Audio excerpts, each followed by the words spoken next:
Nah, sahabat-sahabat sekalian, di Ansor itu ada namanya aturan dasarnya namanya apa? Di Ansor itu namanya PDPRT. Nah, kalau organisasi yang lain namanya ADPRT. Termasuk di NU juga ADPRT. Kalau di Ansor PDPRT. PDPRT artinya apa? Peraturan dasar, peraturan rumah tangga. Nah, setelah ada peraturan dasar, peraturan rumah tangga, ada yang namanya aturan pelaksana namanya PO, peraturan organisasi. Peraturan organisasi inilah sebagai peraturan operasional dari PDPRT. PDPRT itu sahabat sekalian, itu bisa dirubah hanya di kegiatan kongres. Tetapi kalau PO itu kapan perubahannya? PO bisa dirubah di Konbes, konferensi besar. Konferensi besar kapan dilaksanakan? Pimpinan pusat melaksanakan Konbes sekurang-kurangnya 2 kali dalam masa khidmat. Tetapi boleh dilakukan dengan adanya kebutuhan. Jadi sekurang-kurangnya itu 2 kali, sekurang-kurangnya Konbes untuk menjawab terhadap tantangan keadaan zaman tanpa melanggar ketentuan di dalam PDPRT. Nah, kemarin sahabat-sahabat sekalian itu ada perubahan-perubahan di dalam peraturan organisasi. Nah, perubahan-perubahan di dalam peraturan organisasi ini yang perlu nanti diperhatikan oleh sahabat-sahabat sekalian. Langsung, ini ya, ini poin-poin perubahan penting di dalam keputusan Konbes tahun 2020 di Manado kemarin. Saya nggak bacakan satu-satu, tapi saya anukan yang poin-poin pentingnya. Ini biar kita baca bersama. Nanti mohon panitia ini di-share di semua sahabat, harus punya satu-satu dan harus dibaca. Ini bisa dibaca lewat HP. Oke ya, sahabat sekalian. Pertama adalah soal penetapan ini waktu pengajuan permohonan susunan kepengurusan. Jadi kepengurusan, setiap jenjang kepengurusan itu wajib ber-SK, wajib punya legalitas SK, mulai dari ranting sampai pimpinan pusat. Semua wajib memiliki legalitas SK. Kalau belum ber-SK maka kegiatannya bisa dianggap ilegal. Harus ber-SK. Nah, pengajuan SK untuk pimpinan cabang itu paling lambat 90 hari. Pimpinan wilayah, pimpinan cabang paling lambat 90 hari. Untuk anak cabang sampai ranting paling lambat 45 hari. Oke, lanjut. Mana jangan. Oke ya, ini syarat-syarat pengajuannya. Kemudian ada harus menandatangani fakta integritas. Kemudian batas waktu sudah tadi. Jadi batas waktu itu 30 hari setelah diajukan di pimpinan atas. Kalau misalkan PAC yang meng-SK siapa?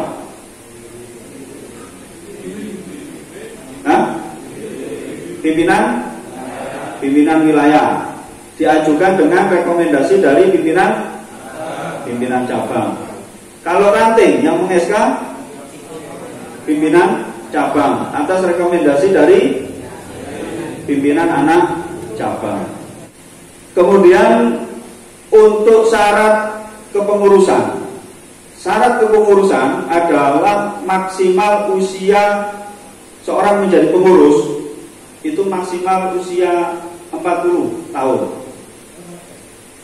Diberikan diskresi atau diberikan kelonggaran sampai dengan usia 45 tahun, tapi tidak lebih dari 20% dalam kepengurusan.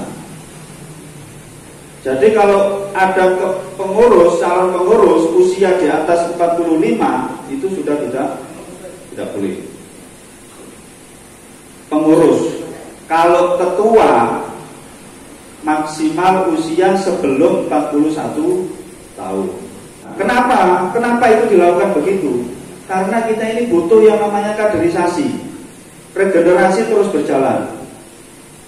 Ya, regenerasi terus berjalan. Pergantian yang muda, yang tua, nah, bergeser ke NU, kan gitu.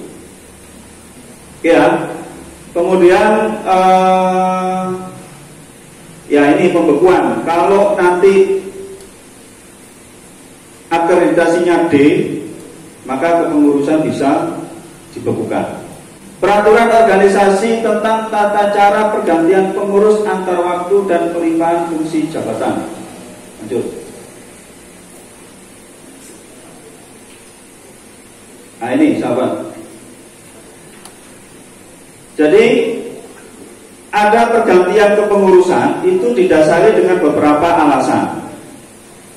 Alasan misalkan berhalangan sementara, nah, tidak bisa melaksanakan tugas, mengundurkan diri, pemberhentian dengan hormat atau pemberhentian dengan tidak hormat. Ini maka terjadi pergantian kepengurusan. Nah, mekanismenya ada diatur di sini. Bagaimana kemudian apabila diberhentikan dengan hormat? Dengan hormat itu misalkan karena tidak bisa menjalankan tugas, mungkin karena sakit selama 6 bulan, itu bisa diberhentikan dengan hormat. Maka dilakukan pergantian kepengurusan, PAW, pergantian antar waktu. Terus lanjut.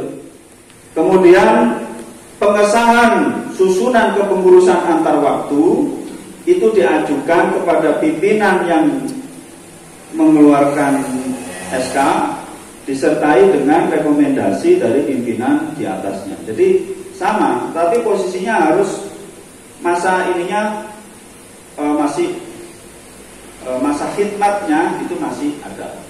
Ingat ya, periode itu sudah, kalimat periode tidak ada. Jangan menggunakan kalimat periode. Misalkan periode kepengurusan, nah itu nggak boleh. Sudah nggak ada istilah periode. Yang ada khidmat, masa khidmat, bukan masa periode. Periode tidak ada. Yang ada masa khidmat. Masa khidmat PAC berapa tahun? Berapa tahun?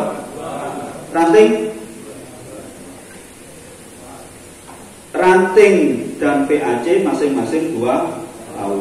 Kalau cabang 4 tahun. Kalau pimpinan wilayah 4 tahun. Pimpinan pusat 5 tahun. Oke ya. Jadi 5, 4, 2, 2. Oke. Peraturan organisasi tentang tata cara pengucapan janji pengurus. Janji pengurus itu seperti apa, sahabat? Janji pengurus. Kapan dilaksanakan janji pengurus? Hah? Pada saat? Nah, ini framing kita selama ini. Janji pengurus dilaksanakan dalam pelantikan. Framing ini harus dirubah. Jadi janji pengurus tidak harus dilaksanakan di saat pelantikan. Pelantikan dengan janji pengurus itu 2 hal yang berbeda. Ada pelantikan sendiri, ya dilantik sebagai pengurus. Ada janji pengurus. Kalau digabung boleh dalam pelantikan. Bagaimana kalau tidak digabung? Boleh juga. Kapan dilaksanakan? Kapanpun. Misalkan waktu rapat kayak begini ada janji pengurus. Janji pengurus itu pengurus yang mana? Pengurus yang baru, kan? Betul. Pengurus yang baru. Kalau pengurus baru hasil dari PAW, dari pergantian, reshuffle dan sebagainya, bagaimana? Pernah nggak ada janji pengurus PAW atau reshuffle? Nah, itu harus ada janji pengurus. Janji pengurus itu setiap kepengurusan yang baru, misalkan dirubah, ada reshuffle. Dulu waktu pelantikan dia janji pengurus sebagai sekretaris misalkan. Saya janji waktu itu sebagai sekretaris. Kemudian dalam perjalanan waktu saya di reshuffle. Saya ganti menjadi ketua misalkan, wakil ketua misalkan. Jadi wakil ketua. Maka saya harus mengucapkan janji pengurus lagi. Kapan? Kapanpun ada rapat apa dan sebagainya, ketuanya menyumpah pengurusnya yang baru. Itu ya. Jadi janji pengurus itu harus selalu ada untuk pengurus yang baru, dalam baik pengurus baru atau dalam jabatan yang baru. Karena janji pengurus itu janji jabatan. Nanti ada kalimat janji jabatannya di Kompes ini sudah ditentukan. Janji pengurus itu. Pengucapan janji dilaksanakan setelah surat keputusan diterima oleh kepengurusan yang bersangkutan dan harus dilaksanakan paling lambat 1 bulan terhitung sejak diterimanya surat keputusannya. Nah, itu janji pengurus. Kalau semuanya surat keputusan, baik keputusan yang baru maupun keputusan yang pengurusan yang baru, semuanya baru, hasil konferensi misalkan, atau yang perubahan reshuffle. Setelah diterima reshuffle, ada SK-nya, maksimal 1 bulan sudah harus mengucapkan janji pengurus.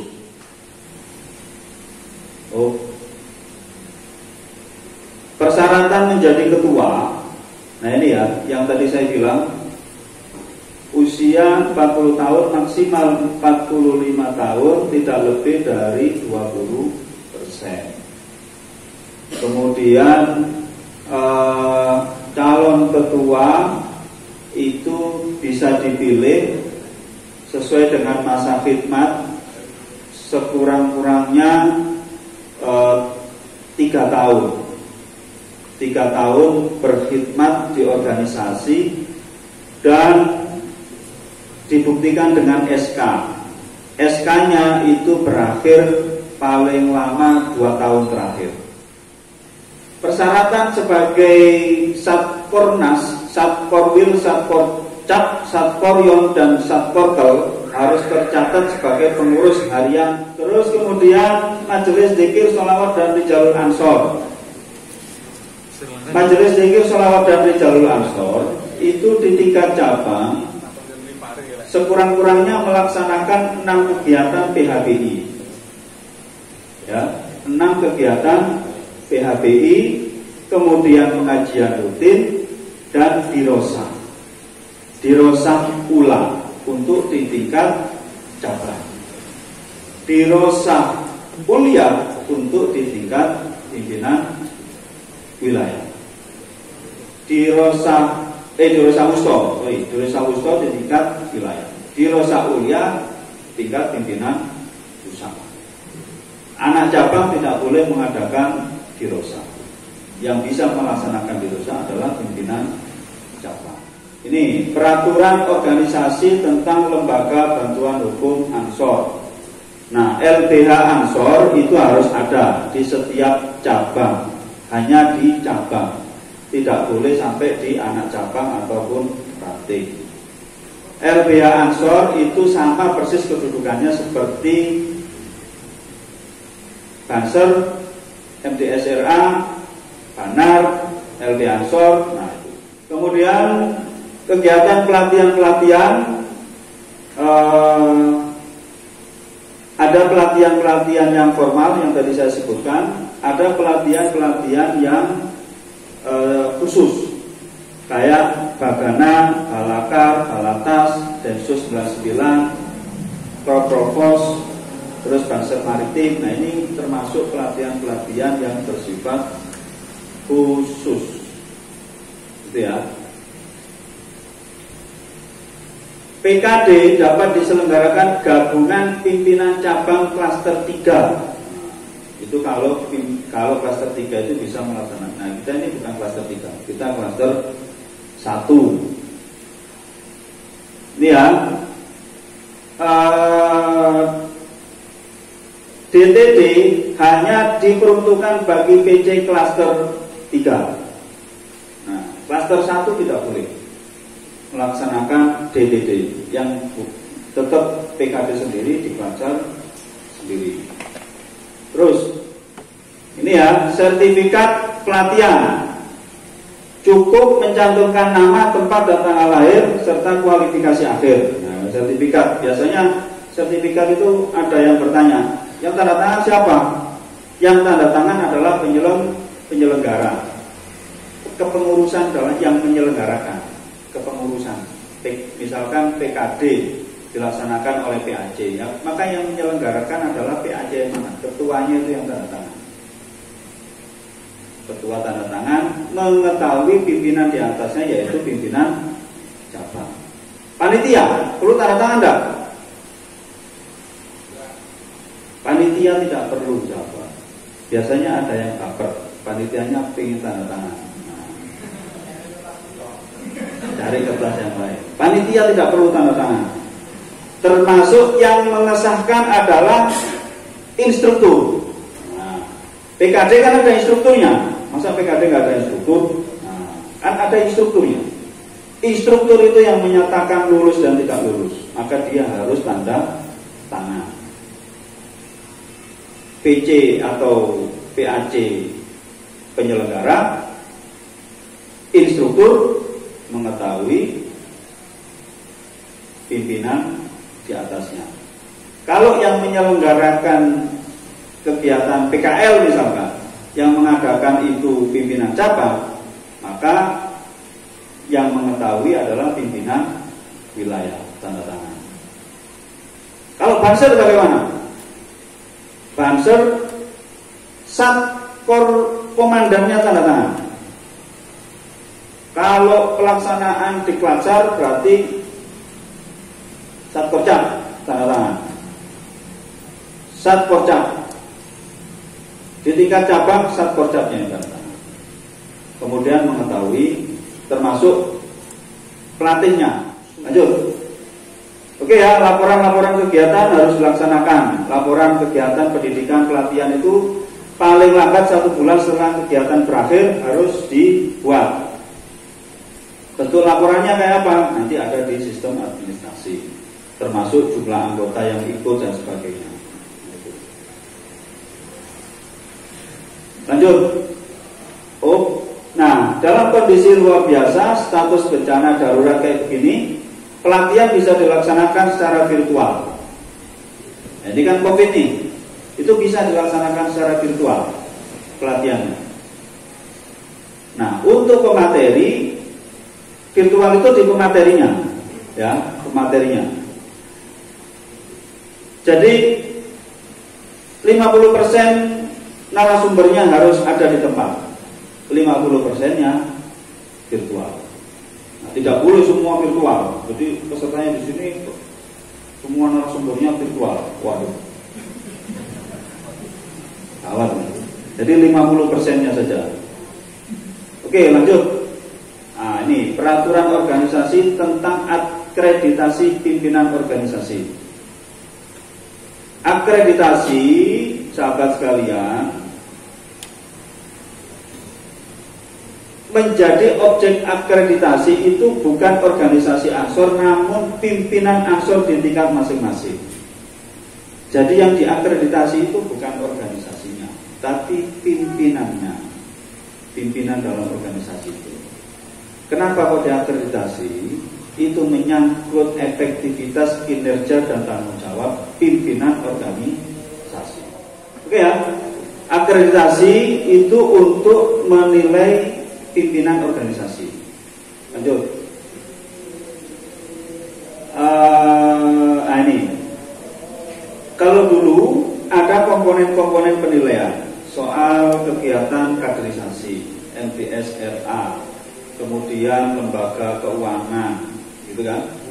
Nah, ada penambahan komponen pengembangan kapasitas digital kader.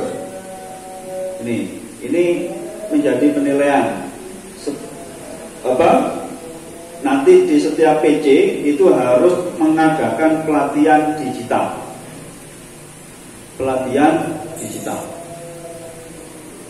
Kemudian lanjut menambah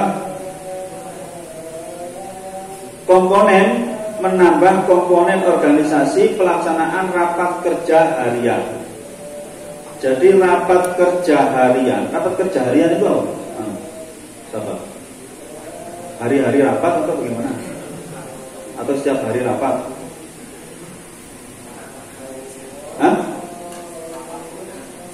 Rapat program kerja. Di akreditasi itu nanti ada 2 rapat yang akan dinilai. Di akreditasi itu ada 2 jenis rapat yang akan dinilai.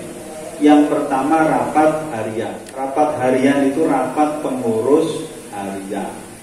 Sekurang-kurangnya 1 bulan 1 kali. Rapat harian, rapat pengurus harian sekurangnya 1 bulan sekali. Dibuktikan daftar hadir dan berita acara kegiatan, termasuk hasil rapatnya. Minimal 1 bulan sekali. Mosok abot. Ya, kan enteng 1 bulan sekali minimal. Sekurangnya 1 bulan sekali. Rapat yang kedua dinilai akreditasi adalah rapat kerja tahunan. Jadi setiap tahun sahabat-sahabat itu harus mengadakan rapat kerja dalam setiap tahun dari masa khidmatnya. Itu harus ada rapat kerja. 2 rapat itu yang dinilai. Kemudian membentuk MDSRA di semua tingkatan. MDSRA harus ada mulai dari tingkat cabang, pusat, cabang sampai ranting. Harus ada majelis zikir sholawat rijalul ansor. Nah, kajian rutinnya PAC dan ranting tadi itu hanya kajian fikih. Tidak perlu ada pelatihan. Pelatihan dia dilaksanakan oleh di tingkat cabang. Tidak perlu juga ada PHBI. PHBI dilaksanakan oleh di tingkat cabang. Hasil pleno PO Kombes. Nah, itu ada di urutan bawahnya. Ini poin-poin penting perubahan-perubahannya. Itu ya, sahabat-sahabat sekalian. Ini poin-poin penting sudah kita sampaikan. Nanti mohon panitia untuk diberikan kepada semua ketua. PKD itu penting, Diklatser itu penting. Maka sahabat-sahabat harus bisa fokus dalam masa khidmat selama 2 tahun, sekurang-kurangnya 1 kali mengadakan PKD atau Diklatser. Nah, kalau itu berhasil berarti sahabat telah berhasil menjalankan amanah organisasi. Nanti borang akreditasinya secara detail ada di sini. Terima kasih dari saya. Ada pertanyaan? Tidak ada? Jelas? Terima kasih. Wassalamualaikum warahmatullahi wabarakatuh. Waalaikumsalam. Kasih aplaus buat sahabat-sahabat dulu. Baik sahabat-sahabat semuanya, karena waktu sudah masuki jadwal sholat maghrib, kita break dulu di sofa ya. Kita sholat dulu, kemudian nanti makan, dan setelah isya kita akan memulai untuk materi yang berikutnya. Gitu ya. Baik, silahkan nanti segera ke masjid untuk melaksanakan sholat maghrib. Gitu. Ada kerja. Assalamualaikum warahmatullahi wabarakatuh.